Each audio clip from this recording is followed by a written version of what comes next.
તો આજે ખેડૂતો પરેશાન છે। કમોસમી વરસાદના કારણે આ બધો પાક કદાચ નુકસાન જાય એવી સંભાવના છે। તો આજે ખેડૂતો પરેશાન છે।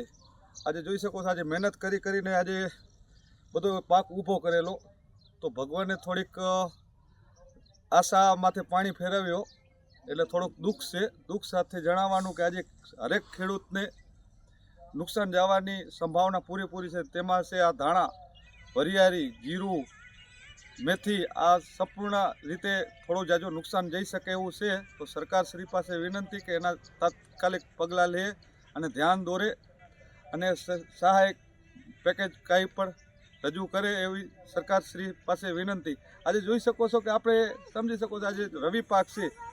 રવિ પાકમાંથી આશા છે હવે ખેડૂતોને, તો રવિ પાક જો ફેલ જશે તો આખું વર્ષ ફેલ જવાનું છે। કારણ કે 2025 આવી આ ગઈ, હવે 2026 આવી। 2026માં આશા હતી તો રવિ પાક ઉપર, તો રવિ પાકમાં એવું છે કે રવિ પાકમાં કમોસમી વરસાદ હજી પણ આગાહી છે। તો ચોમાસે અતિવૃષ્ટિના કારણે બધો પાક નિષ્ફળ ગયેલો, તો આજે આશા છે તો આ રવિ પાક ઉપર।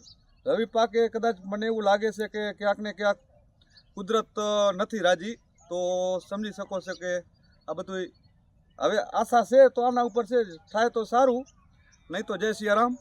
જે એક વરસાદી વાતાવરણ સતત થતાં અને ભચાઉ તાલુકા અને રાપર તાલુકાના ગામડાઓમાં જે માવઠું થયું છે અને જેના કારણે ખેડૂતોને રવિ પાકમાં મોટા પાયા ઉપર નુકસાની આવી છે। ખેડૂતોએ ચોમાસાની સિઝનમાં પણ ઘણું ગુમાવ્યું કમોસમી વરસાદને કારણે, અને એના કારણે ચોમાસું પાક નિષ્ફળ ગયા। સરકારે એમને વળતર આપી છે, પરંતુ શિયાળુ પાક ઉપર એમને આશા હતી ખેડૂતોને કે અમે આ શિયાળુ પાકમાં કંઈક મેળવી શકશું। જીરું હોય, વરિયાળી હોય, રાયડો હોય, ઈસબગુલ, આ તમામ પાકો રાપર અને ભચાઉ તાલુકામાં નિષ્ફળ ગયા છે।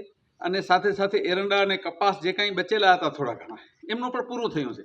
એટલે આપણે આશા રાખીએ છીએ કે ખેડૂતોને ભગવાન કોઈ પણ પ્રકારે સહાય કરે અને સરકાર પણ એમનો હાથ પકડશે। આજે રવિ પાકમાં નુકસાન થયો છે એની ભરપાઈ કોઈ પણ સંજોગોમાં થઈ શકે એમ નથી ખેડૂતોને।